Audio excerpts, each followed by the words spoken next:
Hi and welcome to Geeks for Geeks. In this tutorial we will learn about vectors.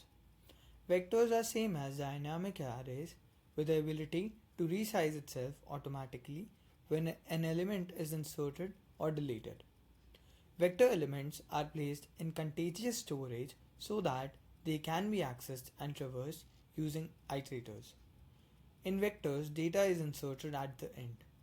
Inserting at the end takes differential time, as sometimes there might be a need of extending the array.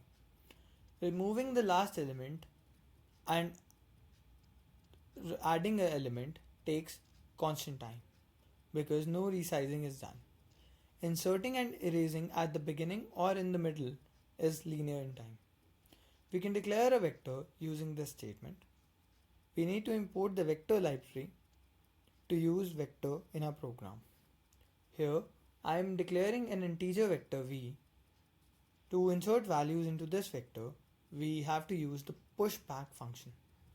Here I am iterating from 1 to 5 and pushing the ith value in the vector. We can access the values just like we do in arrays. Let's run this code. We can see that all the values in the vector are printed. To print the size of a vector, we use the size function. We can use the capacity function to return the size of the storage space currently allocated to the vector expressed as number of elements. To check whether a vector is empty or filled, we use the empty function. It returns 1 if the vector is empty. To print the maximum size of array, we use the maxSize function. Let's run this code.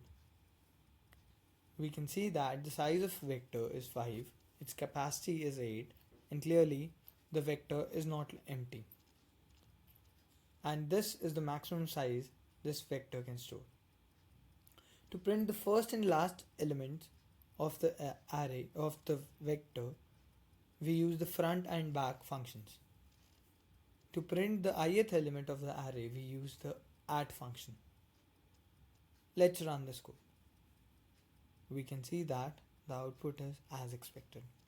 So this brings us to the end of this video tutorial. Thank you for watching. Please leave us your likes and comments in the comments section.